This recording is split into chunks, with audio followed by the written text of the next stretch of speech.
बहुत अच्छा लगता है। उसने बसंती को देखने के लिए कई बार शोले देखी होती है। उसे वो कैरेक्टर इतना पसंद आ जाता है कि उसे खुद पता नहीं चलता कि कब वो खुद बसंती की तरह बात करने लग जाती है। एक दिन उसका पति संजय उससे कहता है, मिनल, मेरी घड़ी कहाँ रखी है? टेबल पर ही तो रखी थी, मिल नहीं रही। अब मैं बोलूंगी तो बोलूंगी कि बोलती है, क्योंकि देखने वाली बात ये है कि जब घड़ी घर में है ही नहीं तो टेबल पर रखी होगी कैसे? क्योंकि ये अगर रखी नहीं होगी तो मिलेगी कैसे? अरे क्या बोल रही हो मिनल, साफ साफ बोलो ना। क्योंकि मुझे ज्यादा बोलने की आदत तो है नहीं, पर अगर आप पूछ ही रहे हैं तो मैं बता देती हूँ कि आपकी घड़ी हो गई थी बंद। तो आपने कहा था कि दुकान में दे आओ बनवाने को, अब दे आए हो तो चूंकि आपको याद ही नहीं है। याद आया, मैंने ही तो कहा था तुमसे। देखो अब हो गई ना बात साफ। तो आप कहोगे कि सॉरी मिनल, मैंने तुम्हारा सुबह का वक्त खराब किया। पर देखने वाली बात है कि वक्त तो खराब हुआ ही है, पर मिनल इतनी भी बेवकूफ नहीं है कि अपना और वक्त खराब करे। इसलिए मैं जा रही हूँ किचन में जय राम जी की। मीनल किचन में चली जाती है और संजय हैरान रह जाता है। अरे बहू, आज क्या बन रहा है खाने में? मम्मी जी, खाने में तो वही बनेगा ना जो सब्जी आपके बेटे खरीद के लाए थे, गोभी लाए थे, तो वही बना रही हूँ। अब समझने वाली बात यह है कि आपको अगर कुछ और बनवाना था तो आप कह देती तो मैं बना देती। मीनल को तो कभी कोई काम करने में आलस आता ही नहीं। अरे बहू बस कर, तू तो रेल गाड़ी की तरह बोलती ही चली जा रही है। मम्मी जी, वैसे तो मेरी आदत ज्यादा बकबक करने की है नहीं।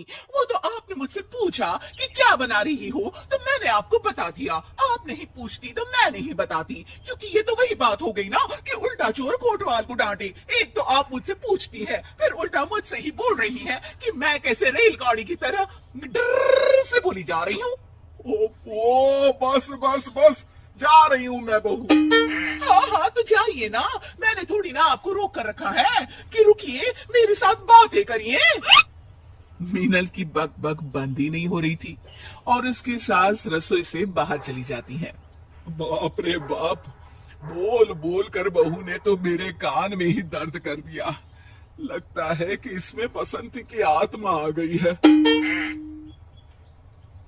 मीनल अपने कमरे में मैगजीन पढ़ रही होती है, तभी उसकी सास वहां आती है। अरे मम्मी जी, आज आप इस वक्त मेरे कमरे में, वैसे मुझे कोई प्रॉब्लम तो नहीं है, पर आप इस वक्त सो रही होती हैं, तो इसलिए मैंने पूछा, वरना मेरा कोई ऐसा इरादा नहीं था। क्योंकि आप सास हैं, आप कभी भी कहीं भी आ जा सकती हैं। ओफो, बस भी कर बसंती, मेरा मतलब है मीनल, और मेरी बात ध्यान से सुन। हाँ हाँ मम्मी जी, मैं कब आपकी बात ध्यान से नहीं सुनती। अरे संजय के जन्मदिन के लिए मैं और तेरे ससुर उसे एक सोने की चेन देने की सोच रहे हैं। क्या लगता है तुझे, पसंद आएगी ना उसे ये गिफ्ट? क्योंकि सोचने वाली बात यह है कि इन्हें मैंने कभी सोने की चेन पहने तो देखा नहीं। अब देखा नहीं तो पता कैसे चलेगा कि इन्हें चेन पसंद आएगी या नहीं आएगी। ओफो, बंद करना अपना ये रेडियो प्रोग्राम। बस मैं तुझे बताने आई थी कि उसके जन्मदिन के लिए ये सरप्राइज है, तो तू उसे बताना मत, ठीक है? मम्मी जी, मैं कहा किसी को कुछ बताती हूँ, आप बिल्कुल भी फिक्र मत करिए। क्योंकि देखने वाली बात ये है। हाँ, वो जो भी बात है ना, मुझे नहीं पता करनी। मैं जा रही हूँ जय राम जी की। जय राम जी की। पूरा परिवार साथ बैठकर नाश्ता कर रहा होता है और संजय फोन पर न्यूज पढ़ रहा होता है। क्योंकि वैसे तो आप एक साथ एक बार में कई काम कर सकते हैं, पर सोचने वाली बात यह है कि एक बार में दो काम करने चाहिए या नहीं। क्योंकि अगर आप फोन पर ध्यान लगाएंगे तो नाश्ता ठंडा हो जाएगा, और नाश्ता ठंडा हो गया तो आपको पसंद नहीं आएगा। अच्छा अच्छा, ठीक है ठीक है, रख दिया मैंने फोन। बस तुम शुरू मत हो जाओ फिर से।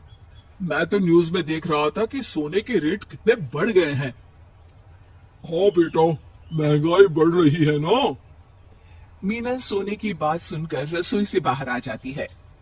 हाँ, सोने के रेट बढ़ तो गए हैं, पर सोचने वाली बात यह है कि क्या अभी भी लोग सोना खरीदेंगे? और अगर वो सोना खरीद रहे हैं तो फिर क्या फर्क पड़ता है? अब जैसे कि मम्मी जी हैं जो आपके जन्मदिन के लिए सोने की चेन बनवा रही हैं। धत्तिर की।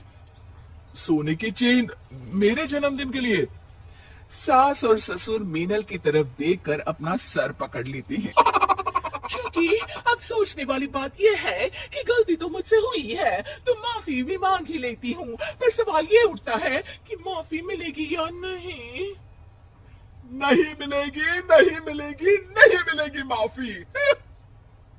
मीनल के बसंती बनने के चक्कर में हो गया बर्थडे सरप्राइज का सत्यानाश।